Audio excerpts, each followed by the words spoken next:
안녕하십니까. 저는 구로구 정내과에서 근무하는 정규시라고 합니다.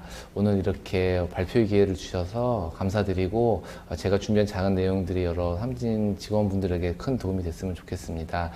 좀 불족한 점이 있지만 잘 이해해 주시고 양해해 주시고 잘 오늘 강의를 시작해 보도록 하겠습니다. 오늘 제가 말씀드릴 내용은 위염 및 헬리코박터균 연관 질환의 진단과 치료에 대해서 제가 최근에 조금 더 정리한 내용이 있어서 그런 부분들을 간단히 여러분들과 같이 나누고 싶습니다. 저는 현재 개인의원에서 근무를 하고 있고요. 입원은 없고 이제 소화기 내과 외래를 보고 또 이제 국가 검진을 많이 진행하고 있는데 특히 이제 이 검진이나 내시경 소화기 질환을 보다 보면 헬리코박터균과 관련된 연관 질환 등을 많이 접하게 되는데 제가 잘 몰랐던 부분들을 최근에 좀 잘 정리하게 돼서 그런 부분들을 정리를 해서 한번 여러분들께 말씀드리고자 합니다. 그래서 내용은 먼저 제가 준비한 내용들을 먼저 하고 뒤에 이제 사전에 먼저 우리 직원분들께서 작성해 주신 이런 질문들을 좀 같이 저도 생각해 보는 시간으로 이야기를 진행해 나가겠습니다. 먼저 헬리코박터 연관 질환에 대한 거에 대해서 간단히 말씀을 드리겠습니다.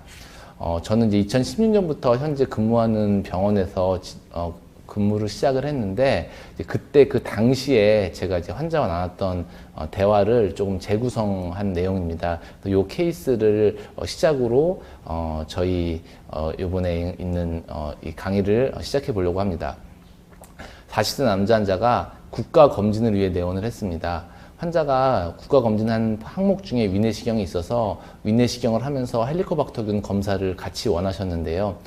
내시경을 진행하니까 내시경 상에서 위축성 위염이 있었고 환자가 원해서 진행한 헬리코박터균 조직 검사를 해서 검사한 시에로 검사에서 양성이 나왔습니다. 그래서 이제 한 2주 정도 지난 시점에서 이제 환자가 다시 내원을 해서 결과를 말씀드렸는데 제가 이 결과를 이제 위축성 위염이 있고 헬리코박터균이 있다고 이제 말씀을 드렸습니다. 그러니까 환자가 오시기 전에 대개는 결과지가 같이 통보가 돼서 이제 보니까 헬리코박터균이 있다. 그래가지고 헬리코박터균 위암의 원인이라고 하니까 나는 치료를 하고 싶다. 이렇게 말씀을 하셨습니다. 근데 그 당시에는 이 위궤양이나 다른 보험 기준에 합당하지 않은 경우들은 환자가 원하더라도 치료할 수가 없었습니다. 그래서 제가 환자들한테 이제 헬리코박터균이 있지만 현재는 이제 치료를 하실 수가 없다 이런 거를 말씀드리니까 환자가 다소 조금 언짢아 하시면서 아니 위궤양이 없는 사람들은 어차피 뭐 치료를 못 하는데 그러면 사실은 검사를 하지 않는 게 맞는 거 아니냐 이런 식으로 이제 말씀을 하셨습니다. 그래서 사실은 이제 잘 환자한테 뭐 이런 헬리코박터균의 여러 가지 의미라든지 내지는 현재 뭐 제균 치료의 기준에 대해서 좀 자세히 말씀을 드렸는데 환자분은 사실은 좀 잘 이해하지 못하고 만족하지 못한 상태로 이제 집에 가셨고요. 사실은 이제 뭐 비슷한 류의 이런 일들이 가끔 있었습니다. 그래서 아무래도 저도 환자분한테 이제 헬리코박터균이 있다고 얘기를 했는데 치료를 못하기 때문에 환자들이 좀 실망하거나 이런 경우가 많아서 저도 모르게 약간 위축을 받았던 것 같고요. 환자들한테 이렇게 적극적으로 많이 헬리코박터균 검사를 권한기보다는 위궤양이나 치료를 할 수 있는 경우에 국한해서 검사를 하고 또 치료를 했던 것 같습니다. 그래서 2009년에 나왔던 소화기 학회지의 헬리코박터균 진단 가이드라인을 보면은 치료 인디케이션을 보면은 우리가 꼭 해야 되는 경우로 펩틱 얼서 그리고 위에 생기는 림프암 종인 말토마 그리고 조기 위암 이 경우를 지정을 했고요. 이것이 과거 국가 보험 허가 사항이었습니다. 이외에도 우리가 다른 인디케이션이 있었는데 이 인디케이션에 대해서는 이미 비급여여서 실제로는 시행을 할 수가 없었습니다. 환자가 원하거나 뭐 비급여로 원해도 실제로는 이미 비급여여서 할 수가 없는 상황이라 실제로는 이와 같은 이 세 가지 경우에서만 결과를 진행을 했습니다. 그런데 이후에 많은 연구 결과들과 또 여러 선생님들과 학회의 노력으로 헬리코박터균 제균 치료의 인디케이션이 늘어났습니다. 그래서 2018년에 굉장히 많이 이슈가 됐었는데요. 우리가 급여로 치료할 수 있는 경우가 소아성 궤양, 말토마, 조기위험, 절제술과 함께 ITP가 추가가 됐고 이외에 위선종을 절제한 경우나 가족력 있는 경우나 위축성 위험 그리고 헬리코박터균의 세균 치료가 필요하다고 판단되는 경우 모두 할 수 있도록 했습니다. 그러니까 과거에는 사실 이 경우는 임의 비급여해서 불법의 항목이었는데 이게 환자가 대신 약값을 100대 100으로 100% 모두 다 지불하는 100대 100 항목으로 변경이 돼서 지금 현재는 헬리코박터균이 있는 경우에는 모든 경우에 사실 원칙적으로는 세균 치료를 환자가 동의한 상황에서는 진행을 할 수가 있습니다. 결국 이와 같은 이 지침의 이런 변화와 정부 고시의 변화로 결국 젊은 사람들에서는 이제 위암 예방 효과가 헬리코박터균이 없어져서 생기고 또 다음 세대로의 전파를 막을 수 있는 것들이 잘 생긴 아주 좋은 변화라고 할 수 있습니다. 그런데 이제 이 2018년에 이 고시가 바뀌었을 때 사실 많은 내과 선생님들이 아마 똑같은 고민을 했을 것 같고요. 그러면 과연 우리가 어떻게 이 문제들을 헬리코박터균이 지금 치료가 더 범위가 늘어났는데 우리가 어떻게 이거를 좀 접근을 해야 되는가 이런 거에 대해서 많은 고민이 있었던 것 같습니다. 그래서 저도 사실은 고민이 됐는데 사실 그래서 이제 치료를 할 수가 있으니까 이제 좀 더 광범위하게 환자들한테 과거에는 치료를 못 하니까 이렇게 권하지 않는 경우에도 조금 더 헬리코박터균이 우리나라에는 많이 있으니까 좀 치료를 하자는 식으로 많이 권했던 것 같습니다. 그런데 여기 삼성병원의 이준행 교수님도 논문에서 밝힌 것처럼 꼭 이렇게 유니버스하게 예를 들면 그냥 광범위하게 모든 경우에 스크리닝 검사처럼 그걸 하는 거에 대해서는 아직 역할이 좀 정립되어 있지 않고 실제로 이렇게 한 경우에는 실제로 원하지 않는 환자분들도 있고 또 어떤 경우에는 꼭 뭐 재균 치료하고 나서 오히려 속이 안 좋아서 뭐 컴플레인 하는 분도 있고 그래서 사실 저도 이런 거에 대해서는 조금 어떻게 앞으로 이거를 제가 어프로치 해야 되는가 이런 거에 대해서 좀 사실은 고민이 됐던 게 사실입니다. 그래서 저도 이제 이렇게 고민의 날들을 보내고 있었는데요. 사실 최근에 한번 이렇게 그 병원에 이렇게 책자 안내 브로셔가 왔습니다. 그래서 사실은 이렇게 흔하게 오는 건 아니었는데 이렇게 출판사에서 좋은 책이 나왔다고 이렇게 그 안내 문구가 왔습니다. 그래서 한번 저도 우연히 한번 그 브로셔 열어봐서 이렇게 책을 봤는데 내용이 재밌을 것 같아서 제가 이렇게 구입을 해서 봤고요. 그 내용을 보니까 참 임상에서 제가 이 앞에 말씀드렸던 여기 헬리코박터균과 연관된 그런 질환에 대해서 어프로치하는 법을 대해서 조금 더 생각해 볼 수 있고 좀 실전에 적용할 수 있는 부분이 있어서 오늘은 이제 여러 선생님들과 이 책의 내용을 조금 제가 간단하게 요약하는 내용으로 여러분들에게 말씀을 드리고자 합니다. 그래서 이 건국대학교 이선영 교수님께서 집필하신 책인데요. 그래서 여기서는 제가 일단 배운 것 가장 중요한 거는 제 컨셉이 좀 변했습니다. 과거에 제가 갔던 헬리코박터균에 대한 컨셉이 조금 더 이렇게 좀 그런 기존 컨셉을 조금 바꿀 수 있었는데요. 우선 첫 번째는 앞서 말씀드린 것처럼 과거에는 이제 헬리코박터균이 위암을 일으키지만 어떤 특정한 종류, 뭐 얼서가 있다든지 말토마가 있다든지 이런 경우에만 재균 치료를 했는데 최근에는 이제 좀 더 위암 예방을 위해 헬리코박터균의 감염 재균 치료를 좀 더 광범위하게 해야 된다, 적극적으로 해야 된다. 이제 그런 것들이 하나 제가 기본적으로 바뀐 생각이고요. 두 번째는 저는 사실 헬리코박터균 감염되는 뭐 위험이 생기면 증상이 심할 거다 생각을 하고 사실 환자분들도 그렇게 생각할 때가 많았는데 실제로 헬리코박터균 감염자는 증상이 없는 경우가 많다고 합니다. 또한 역시 증상 있는 헬리코박터균 감염자를 치료해도 일부에만 증상이 호전된다고 합니다. 그래서 헬리코박터균 치료가 어떤 뭐 증상 조절이나 이런 느낌보다는 주로 이제 위암과 이런 것들의 발생을 줄일 수 있는 그런 부분을 위해서 증상이 없더라도 적극적으로 환자에게 권하고 치료를 해야 된다라는 점을 배우게 됐습니다. 그래서 그럼 어떻게 우리가 헬리코박터균이 그러면은 의심되는 거를 어떻게 의심할 것인가? 가장 좋은 방법은 위 내시경입니다. 또 위에 아무래도 있는 병변이기 때문에 위를 제일 잘 관찰할 수 있는 내시경을 소견으로 어떤 특정한 소견이 있을 때 헬리코박터균이 있는지 의심하고 그리고 그에 따라서 감염 환자 내시경을 받은 환자분에게 적절한 진단과 치료를 권해야 된다는 것이죠. 그래서 저는 이런 그 바뀌는 컨셉으로 제가 지금 주로는 검진으로 할 때 내시경을 많이 하고 또한 이제 물론 복통으로 외래로 오시는 분도 있지만 증상이 없는 검진자에게도 위암만 이렇게 확인하겠다 이런 생각보다는 좀 우리가 위험도 좀 평가하고 헬리코박터균도 잘 평가해서 우리가 환자한테 정말 도움되는 내시경을 해야 되겠다 이런 생각을 가지게 됐습니다. 무엇보다도 사실 헬리코박터균을 치료해야 되는 이유는 헬리코박터균을 치료했을 때 결국 위암을 줄일 수 있다는 사실일 것 때문인데요. 우선 헬리코박터균은 위암을 일으킨다는 건 사실은 뭐 꼭 뭐 이런 의사뿐만 아니라 일반인들도 많이 흔하게 알고 있는 내용입니다. 근데 조금 세부 내용들이 재밌어서 제가 간단히 소개시켜 드리면은 위암에는 크게 두 가지가 있다고 합니다. 그래서 우리가 장형이 있고 그리고 미만형 위암이 있다고 합니다. 요거를 좀 먼저 말씀을 드리면은 조금 시간이 지나긴 했지만 뭐 영화 배우 장진영 씨 그리고 가수 임윤택 씨 그리고 가수 유채영 씨가 좀 수년 전에 위암에 걸려서 아마 사망하신 걸로 여러 가지 보고가 되고 있었는데 이분들이 아마 제가 알기로는 미만성 위암을 걸리신 걸로 제가 알고 있습니다.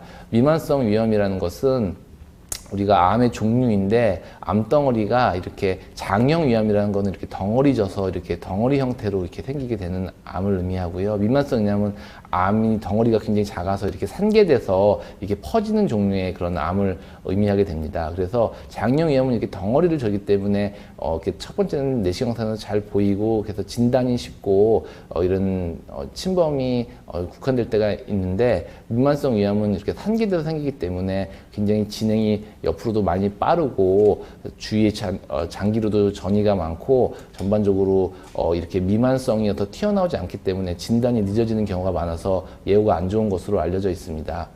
그래서 이 위암은 크게 이 장형과 미만형 위암이 있는데 그 생기는 기전이 조금 다른 것 같습니다. 그래서 우리가 예후가 좋은 장형 위암은 우리가 정상 위점막에서 헬리코박터균 감염돼서 급성 위암이 된 다음에 이게 만성화되고 그리고 뭐 이형성증을 지나서 이렇게 위암이 생기는 긴 위암화 과정을 거친다고 하고요. 미만성 위암, 예후가 좋지 않은 미만성 위암은 헬리코박터균의 급성 위험에서 이런 과정을 뛰어넘고 그냥 한 번에 바로 우리가 미만성 위암으로 진행된다고 합니다.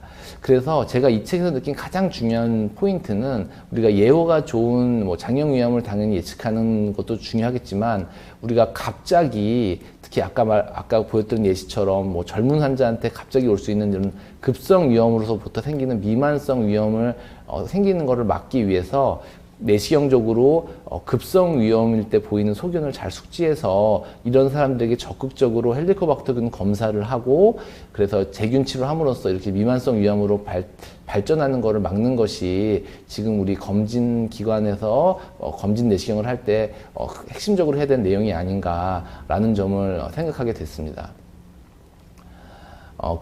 그러면은 이제 내시경 소견 중에 어떤 것들이 이제 헬리코박터균을 이제 시사하는 소견일까, 이런 것들이 당연히 이어지는 질문들일 텐데요. 우리가 여러 가지 위험의 분류 중에서 일본 분들이 만든 교도 클래시피케이션이 이와 같은 배경으로 만들어진 것이라고 합니다. 그래서 내시경의 다양한 소견 등을 나누어서 이것들의 소견으로 헬리코박터균의 감염 상태를 판단하고 또 그거에 따라 가지고 위암에 대한 위험성을 이제 분류하는 것인데요. 그래서 제가 앞서 보여드렸던 이선영 선생님의 그 책자에서는 이 다양한 소견들을 좀 임상에서 의사들이 좀 더 쉽게 적용할 수 있도록 잘 소개시켜 주신 것 같습니다. 그래서 헬리코박터균이 감염이 있을 때 보일 수 있는 내시경 소견은 다음과 같습니다. 그래서 내시경상에서 광범위한 발적이라는 건 좀 빨개졌다는 뜻일 텐데요. 그래서 이런 발적된 부분이 많을 때, 그리고 점막이 두꺼워지는 비후성 위험이 있을 때, 그리고 이제 결절성으로 뒤에 사진을 보여드리겠지만 이렇게 이런 결절이 이게 많다 보이는 결절성 위험, 그리고 위체부에 보이는 위축성 위험이나 화생성 위험, 내지는 과형성 용종, 그리고 위궤양이 있을 때는 헬리코박터균이 있을 수 있다는 것을 점수하고 헬리코박터균 검사를 해야 됩니다. 앞서 말씀드린 것처럼 앞서 말씀드린 헬리코박터균 때 볼 수 있는 소견 중에서 우리가 조금 예후가 좋다고 알려진 장형 위암으로 진행할 수 있는 위험은 크게 두 가지라고 합니다. 그래서 위축성 위험과 화생성 위험이라고 합니다. 위축성 위험이라는 것은 위에 있는 점막이 투명해져서 이 점막 아래 있는 점막 하층의 혈관이 잘 보이는 소견을 의미하고요.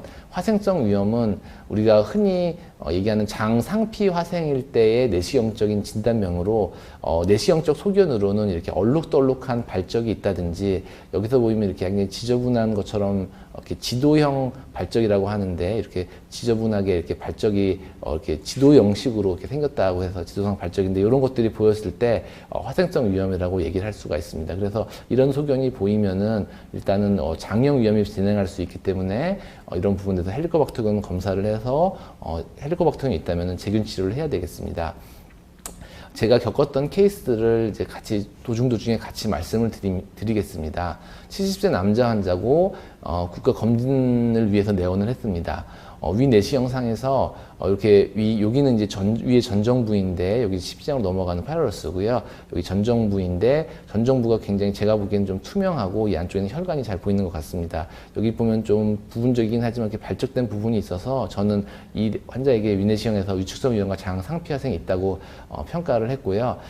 이에 따라서 헬리코박터균 검사를 진행을 했습니다. 헬리코박터균 검사를 진행했더니 양성이 나왔고 환자에게 이제 그 상담을 할 때 그 문진단 결과를 다시 확인해 보니까 가족력이 있어서 헬리코박터 제균 치료를 하기를 이제 환자분도 이제 가족이 위암으로 고통받는 걸 보셨기 때문에 치료를 원하셔서 헬리코박터균 제균 치료를 했습니다. 그래서 이런 경우는 이제 궤양이 없었기 때문에 환자가 약을 이제 그 약값을 100% 부담하는 100대 100으로 진행을 했습니다. 그래서 이런 경우는 이제 장형 위험과 연관된 위축성 위험이다 이렇게 생각할 수 있겠습니다.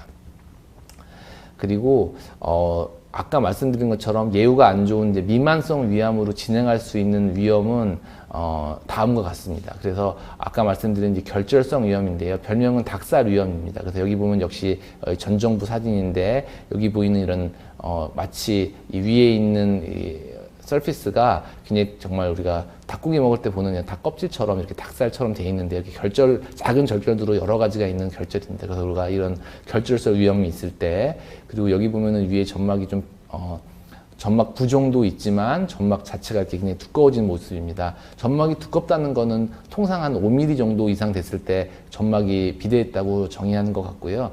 그럼 5mm는 어떻게 잴 것인가? 통상적으로 저희가 조직 검사하는 그 내시경세 때 이용하는 포셉을 완전히 벌렸을 때 그때가 대략 한 7mm, 8mm 정도 포셉마다 좀 다르겠지만 얘기를 합니다. 그래서 그 포셉보다 조금 더 작을 정도로 점막이 비유돼 있으면은 점막을 이제 비대라고 하고 그걸 이제 비우성 위염이라고 하는데 이것도 역시 미만성 위염으로 진행할 수 있는 위염이고 또한 임상에서 많이 발견되는데 이렇게 체부나 응용부에 이렇게 점상 출혈, 이렇게 빨간 점들이 다다다닥 이렇게 있는 것처럼 있을 때 역시 이것도 미만성 위염으로 진행할 수 있는 위험이 되겠습니다. 따라서 이와 같은 소견이 보이면 좀 공격적인 미만성 위염으로 진행할 수 있는 분들이기 때문에 꼭 적극적으로 헬리코박터균 검사를 반드시 진행을 해야 될 것 같고 혹시 헬리코박터균이 양성이라면 제균 치료를 해야 될 것 같습니다.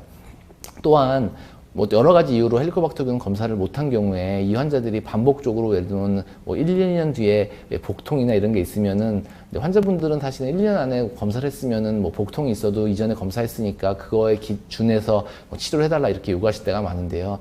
그럴 때도 혹시나 이런 과거에 이런 사진이라면은 꼭 이렇게 상황에 따라 잘 판단하셔서 이렇게 내시경이나 이런 것들을 다시 필요하지 않는지 혹시나 이렇게 이런 위험에서는 미만성 위암이 진행할 수 있기 때문에 다시 평가할 필요는 없는지 암은 아닐지 이런 것들을 한번 다시 고민해 봐야 될 것 같습니다. 제가 겪은 케이스인데 40세 여자 환자인데 검진으로 내원을 했습니다. 그래서 특별한 증상은 없었는데 위 내시경 상에서 이렇게 아까 말씀드린 그런 닭살 모양의 이런 많은 결절들이 위 체부에 굉장히 많았습니다. 그래서 이 환자는 제가 또 결절성 위염이라고 디스크립션을 하고 헬리코박터균을 검사를 했더니 양성이 나왔습니다. 그래서 헬리코박터균의 제균 치료의 표준 요법인 프로톤 펌프 이니비터, 아목사실린, 클라리소로마이신으로 약제를 투여했고요. 그래서 현재 지금 투여한 후에 좀 휴지기를 가지고 이제 다시 재균이 되었나 확인을 하려고 하고요.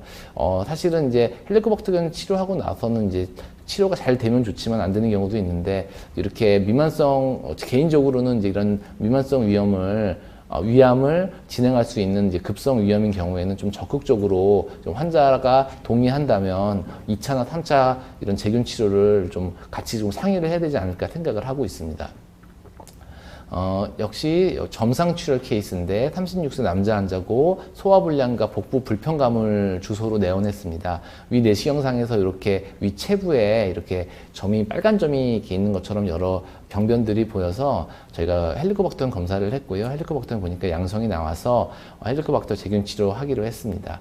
이 환자 같은 경우는 이제 사실 그 검사 결과가 다 나올 때까지 좀 속이 불편한 걸로 왔기 때문에 저희가 프로톤펌프 이니비터를 투여를 했는데 실제로는 증상이 좀 호전돼서 일단은 지금 바로 진행하진 않았고 조금 위가 증상이 좋아진 다음에 치료하기로 했습니다. 왜 그러냐면은 실제로 헬리코박터균 제균 치료를 해보면 어떤 분들은 괜찮지만 어떤 분들은 실제로는 뭐 항생제가 좀 고농도로 들어가기 때문에 배가 불편하시거나 소화가 안 된다는 분도 반대로 있으십니다. 그래서 뭐 기간이 무슨 뭐 대개는 1주에서 2주를 쓰기 때문에 길지는 않지만 저는 속이 조금 많이 불편하고 힘드신 분들한테는 바로 하기보다는 조금 증상을 좋게 하고 이렇게 치료하는 경우도 있는 것 같습니다.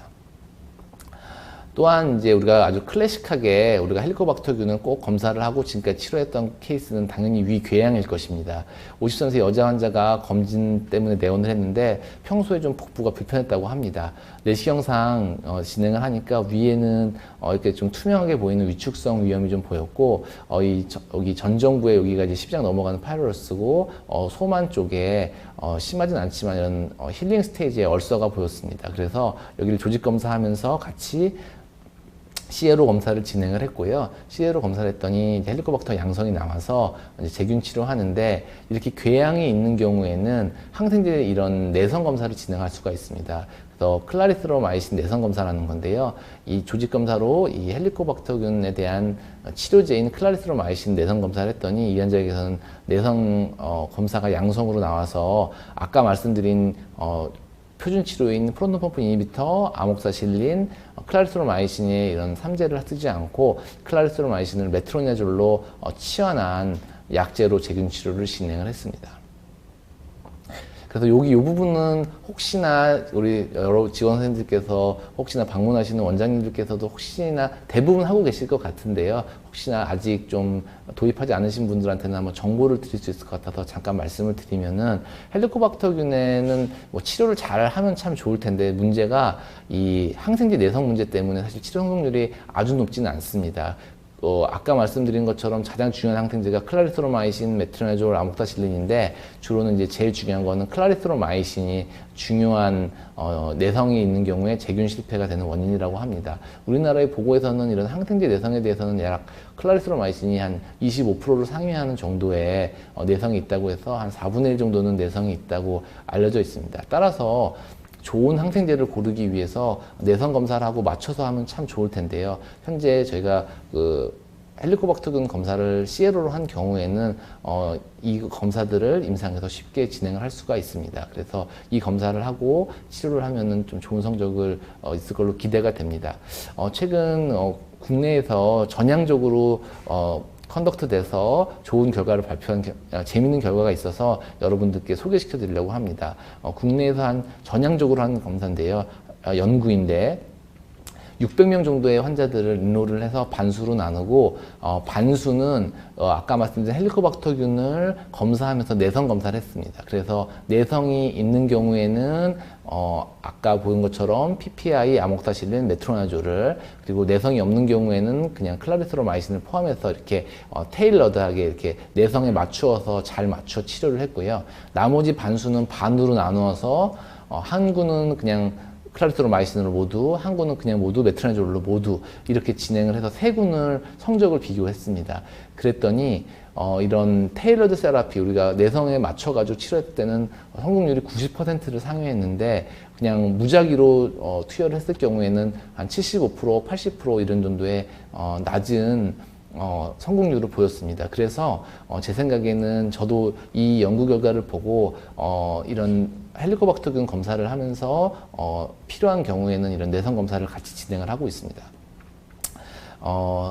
헬리코박터균 검사는 사실은 보험도 조금 잘 알고 있어야 됩니다. 그래서 뭐 치료도 마찬가지지만 검사도 꼭 보험이 잘 되는지 확인을 해야 되는데요.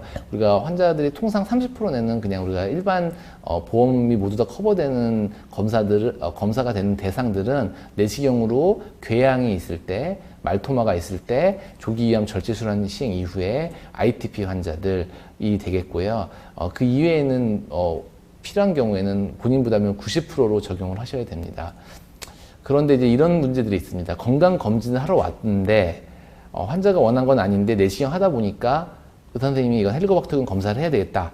이런 경우를 진행했을 때 이거를 환자한테 비급여라고 설명해서 해야 될지 아니면 진료를 받아야 될지 이런 것들이 참 고민이 되는데 한번 이 심평원에 한번 이거에 관련된 이런 내용들이 올라와 있어서 제가 인터넷에서 좀 확인하고 여기 나누려고 합니다. 그래서 이게 건강검진을 시행하더라도 환자가 이거는 검진 목적으로 헬리코박터를 해주세요. 이제 그런 게 아니고 내시경을 하다가 필요에 따라서 의사 소견에 따라서 검사한 경우는 이거는 급여로 진행을 해야 된다. 아까 말한 90% 급여, 아까 말한 궤양이나 이런 게 없었기 때문에 90% 급여를 해야 된다고 합니다. 그래서 이 부분들은 좀 헷갈리실 수 있기 때문에 혹시나 좀 이런 것도 정리해서 원장님들에게 한번 잘 말씀드리면 좀 도움이 될 것 같고요.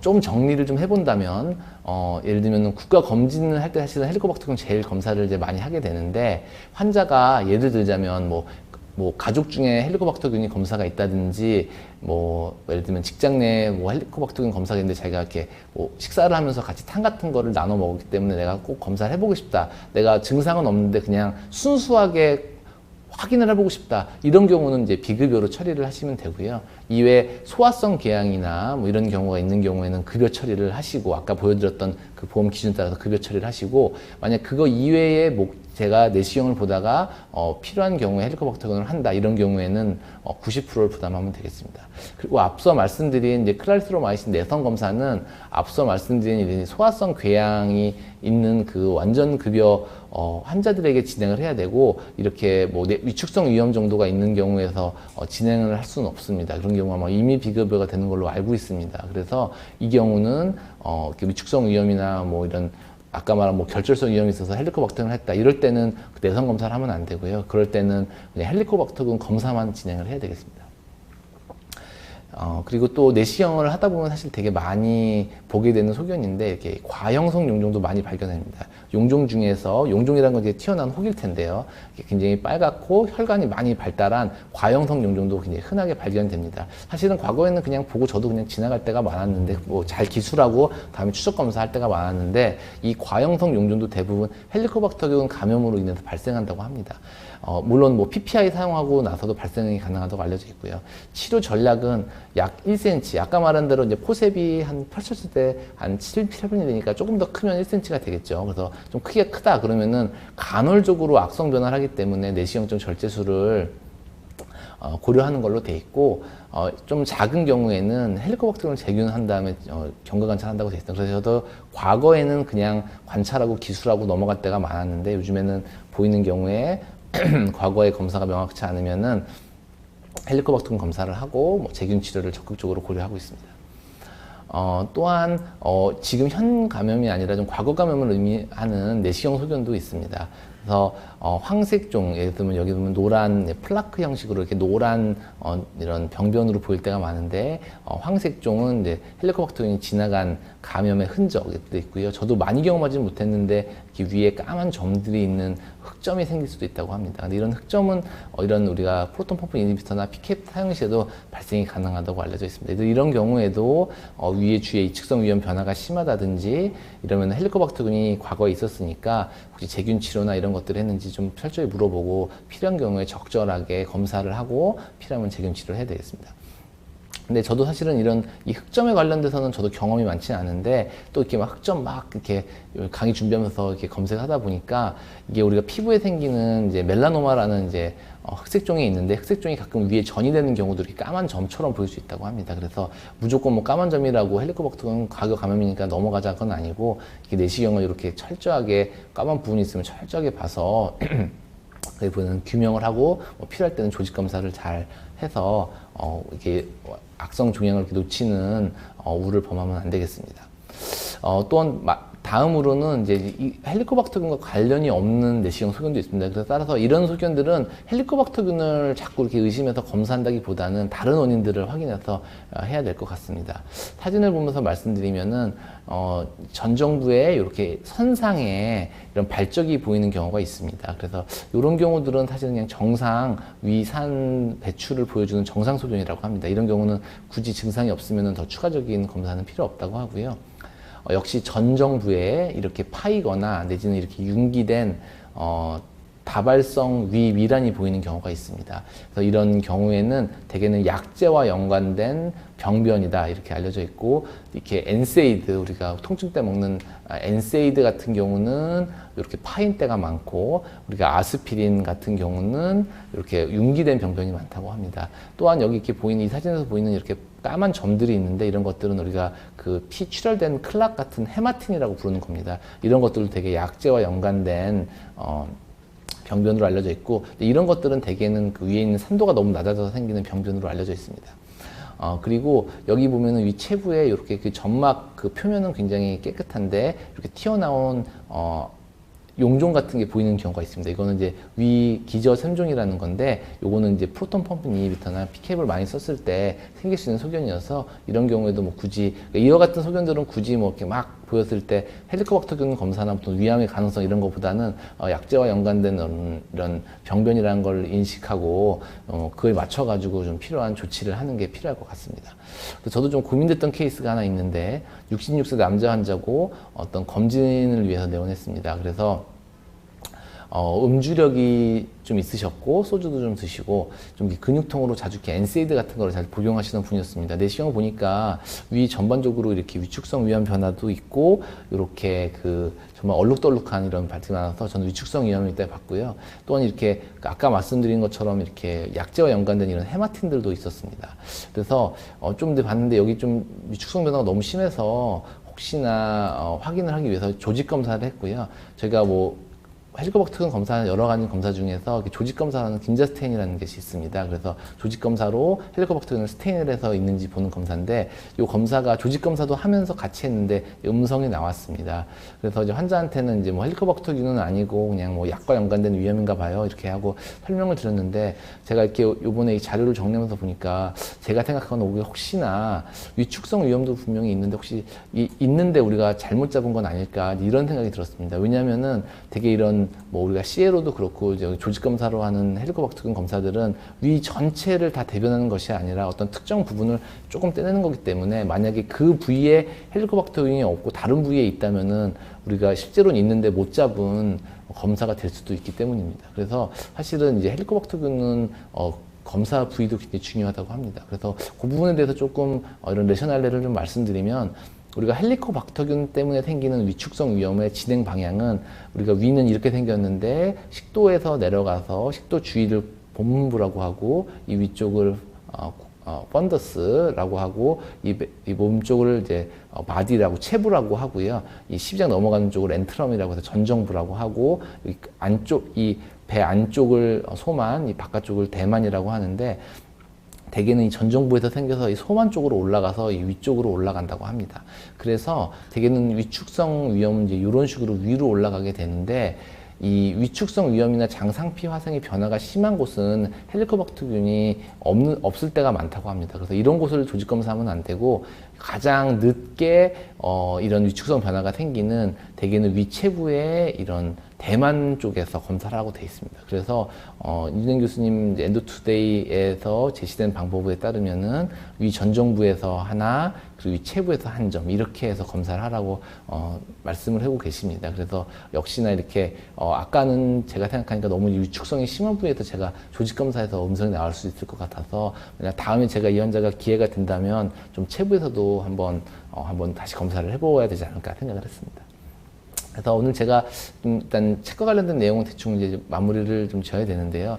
제가 좀 뭐 여러 가지 생각을 해보면서 제가 이 인터넷 검색을 해보니까 이렇게 뭐 우리나라 양궁 선수들이 굉장히 실력이 좋고 뭐 금메달도 많이 따고 정말 대단한 퍼포먼스를 보여주는데, 이게 마치 제가 지금까지 이제 헬리코박터균 검사를 했던 것들이 이렇게 그냥 우연히 맞아서 그냥 이렇게 관역에 제가 이렇게 타겟한 게 아니라 그냥 뭐 검사도 그냥 좀 유니버설하게 권하고 그냥 그러면서 그냥 또 양성 나오면 치료하고 또 뭐 아니면 말고 뭐 이런 식의 좀 약간 브로드한 어프로치였다면은 이렇게 우리 기범의 선수처럼 이렇게 아주 이 노란 한 가운데를 이렇게 타겟해서 이렇게 어떤 환자들한테는 좀 헬리코박터균이 있을 것 같아, 어떤 환자들한테 꼭 치료해야 돼, 이렇게 좀 타겟해서 목표를 가지고 좀 하지 않았나, 하게 되지 않을까 그렇게 생각을 하고 있습니다. 그래서 좀 앞서 말씀드린 그런 다양한 내시경 소견을 좀 숙지해서 좀 이렇게 좀 더 이렇게 체계적인 내시경을 하면 좋을 것 같고요. 과거에는 이제 내시경 하면서 그 위암을 주로 이렇게 찾아내야 되겠다, 이제 그런 데 타겟돼 있다면은 이제는 위암도 잘 찾아야 되겠지만 우리 기저에 있는 위험을 잘 평가하고 혹시나 이제 뭐 헬리코박터균이나 이런 검사가 필요한지 꼼꼼하게 좀 내시경을 하니까 내시경이 조금 더 한층 좀 업그레이드된 느낌을 받았습니다.